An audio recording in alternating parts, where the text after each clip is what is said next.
Alrighty folks, and welcome to the Chronicler podcast channel. Episode 9, the Western Zhou dynasty. So for all purposes here, I will discuss the Western Zhou dynasty, just because it is easier to break down what happens after the Western Zhou falls. So today's episode, we will talk about the Western Zhou dynasty alone. So the Zhou dynasty, as we know, was established in 1046 BC, and the dynasty as a whole lasted until 256 BC.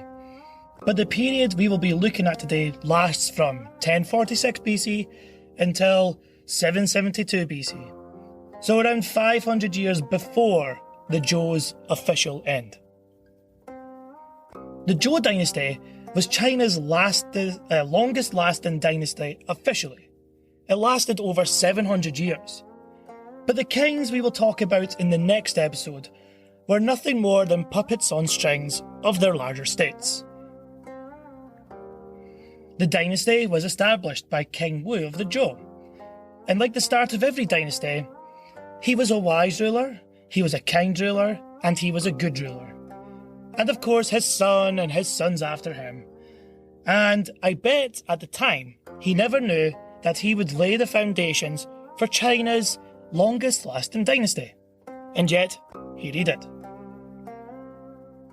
After the overthrow of the Shang, the Zhou moved the capital away from Anyang, the last Shang capital by the way, and moved to their ancestral homelands, which they called Chang'an. Now moving forward, you will hear a lot about this city. It is the capital of modern-day Shaanxi province, and because of the history behind the city, it attracts millions of tourists every single year. And not to mention, of course, the amazing street food that is there as well. The Zhou's building of the capital set the standard for future Chinese capital cities. Now some dynasties just plunk themselves right into Chang'an, or they build whole new capitals. But they were all based off the initial designs of the Zhou dynasty. What made this the way to go for future dynasties? The reason why is because the capital represented a goodly world order, and it was in display at the present time of each dynasty. As well as this, the shapes of the cities are always square or rectangular shapes on a north-south axis. The residential areas for the ruler and his family were always located in the north, and the commoners were in the south. On a map, north is always above south, so it has meaningful significance. The ruling family is above everyone else, and therefore they are the closest ones to heaven. So that is why the emperors and the kings of the Zhou were at the north of each city, and then everyone else was at the south. The capital also had a wall surrounding it with 4 gates: east, south, west and north. Or if you want to translate it into Chinese, Dong Nan Xi Bei. This was a good form of defence, but it also played a ritualistic role as well. For example, religious buildings and altars were built at the gates, and the kings of the Zhou would come out from time to time to perform sacrifices to the ancestors and ensure better harvests and things like that. The Zhou also introduced the worship of heaven to China. Now don't get me wrong, they still worship their ancestors, and even in China today, you can see ancestral worship playing a huge role in society. But because heaven was the legitimizer of the Zhou rule, they needed to incorporate this into state politics as well as religion. A way to look at this is that the Zhou considered heaven to be basically the sky, and that is where you will hear the term Tianxia. Tian literally means sky or heaven. Xia means under, so basically everything under heaven. As well as that, the Zhou controlled all who are under heaven in a way. That is the way that they seen it anyway. the realm of the dynasty was all under heaven. The idea of the realm being all under heaven led later Chinese civil wars to aim for reunification rather than domination. And no, the Xia dynasty doesn't translate to the under dynasty. Xia is also a family name. So, the Western Zhou, as well as this, and this is kind of a fun fact, brought in metal coins to the economy of the realm that we can now call China at its early stages. The Shang dealt with cowrie shells as currency, or bargained and bartered with one another in their local economies. The Zhou had now issued a centralised currency, which actually took the shape of spades, which look awesome. I would definitely recommend checking them out on my Instagram or Facebook page when you get a chance. Now the thing is, the Western Zhou is known as the time when everything was hunky-dory. It was 200 years of peace and stability. Well, inside the kingdom. It was a time of great expansion. It was a time of great philosophy, and artisans had managed to forge iron, a metal even stronger than bronze. And it was a time of huge population growth and a baby boom. But that is where the good times end. So we've covered the architecture of the capital, or the newly established capital, should I say. The religion, the time, as in like how long the dynasty lasted, and the effects of the dynasty. But what about the military? The Zhou dynasty were actually really successful in expanding their territory. Much more successful than the Shang anyway. Especially when it came to conquests in the south and the southeast. The Zhou's success in war was almost too good, because this essentially is what led to the collapse of the dynasty. Basically, it buckled under its own weight. Now the Zhou kings could not, just simply could not, have exercised absolute power when the empire was so big.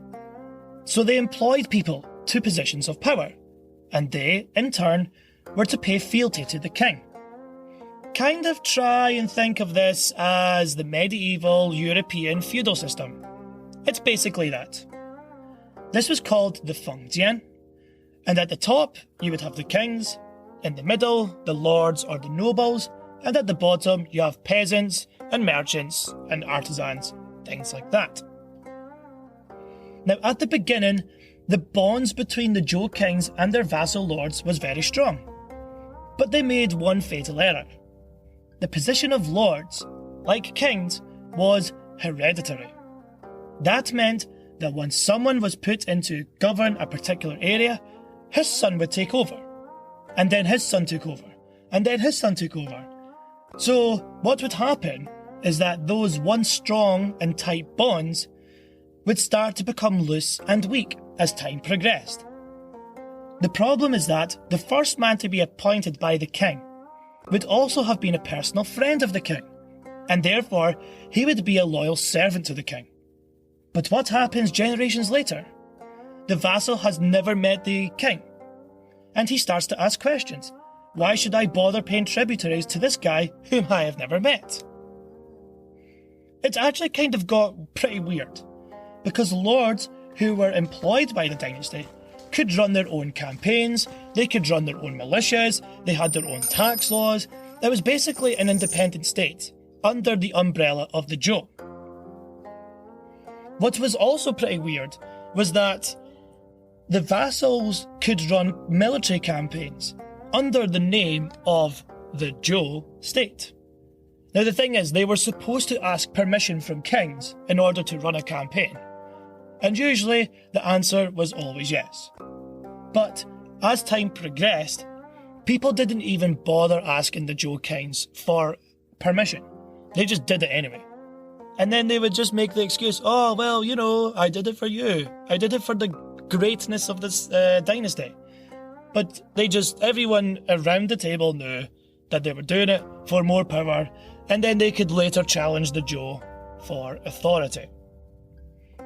And then, as time progressed even further, these states started to turn on each other. But we'll get into that later on. that is more the Eastern Zhou. The last emperor of the Western Zhou is called Yuwang, or Zhou Yuwang, who ascended the throne in 781 BC. And to be honest, all I hear about is one story when it comes to this guy. And the story is called Tricking the Marquess with Beacon Fires. So, Yuwang was a bit of a simpleton by all accounts. His favourite concubine would never smile, and it seemed like she was miserable at his side. All he wanted was to see her smiling again. Serious Heath Ledger Joker vibes right now. But unlike the Joker, he doesn't carve a smile onto his face to make her happy. Instead, the king tried to take her for a walk along the palace grounds. And there, he's seen one of the signal fires being lit. So I need to pedal back here. And the signal fires are basically beacons that the Zhou could light on fire, and then people from far away could see it. It was used in case of emergencies, of an impending attack, things like that. So, the entire army, after seeing this signal fire being lit, or the beacon fire, all came rushing to aid the emperor. But it turned out it was a false alarm. So whilst everyone was running around daft, trying to figure out what happened, they could hear someone laugh. And, you guessed it, it was the emperor's concubine. Now, if you can read human behaviour well, and spoiled little brats who inherited their throne rather than won it, you know what's going to happen next. The king noticed that he could hear his concubine laugh. Finally, something makes her laugh. So, he lit the beacon fires, just to hear her laugh again and again. And as you could imagine, the surrounding soldiers and the surrounding lords and nobles got fed up with this. A few of the Zhou vassals then conspired with tribes outside the control of the Zhou state and decided to sack Chang'an. The armies came, the beacon fires were lit, and would you look at that, no army was around to save the day. This is due partly to soldiers thinking it was another prank, and partly to the fact that some of the soldiers were on the invading side. King Yu was tracked down and killed. He died in the year 771 BC and had been the ruler of the fragmenting state for just 10 years. The story draws on obvious comparisons to Western stories. You know, the boy who cried wolf, and yeah, the moral of the story is pretty much the same too. But the problem is, Chinese scholars later on would criticise the concubine and blame her for the fall of the dynasty. But I mean, it's partly her fault, but it's also the king's fault. He was the one who gave the orders, you know. And plus, he had other concubines, so I think it's very unfair to judge just the concubine. But she gets blamed for it anyway. So, the fall of Chang'an then led to what was left of the Zhou royal family abandoning the old capital and moving their capital to Luoyang. And that is where historians draw the driving line between the Western Zhou and the Eastern Zhou. It does suit because the capital was literally moved from west to east in 771 BC. The vassals of the state began to ignore and even conspire against the Zhou, and this is when you see a transition of peace to absolute chaos during the rest of the dynasty's reign. You also see the kings having authority during the Western period, and then a transition to the Eastern period where they have no authority whatsoever. Next week, we will take a look at the Eastern Zhou period, or what became known as the Spring and Autumn period. This period, in all honesty, is a can of worms. So what I will do is talk about the period itself, the politics and certain battles, etc. And then what I will do is I will look into the philosophies that came around and were born during this time. For example, Confucianism, Taoism, legalism, Mohism, and of course the creation of the art of war. Now what I'm thinking is, I will release an episode for each philosophy. So for example, Confucianism definitely deserves an episode on its own. Taoism also deserves an episode on its own. Legalism deserves an episode on its own. Mohism, as well as the art of war. So that is my plan for the next, 10 weeks. So we'll be stuck in this one period, talking about the significance of all these different philosophies and how they played out in China in later generations. So I hope you have enjoyed this episode, and I hope to see you again next time on the Chronicler Podcast channel. Thanks for listening.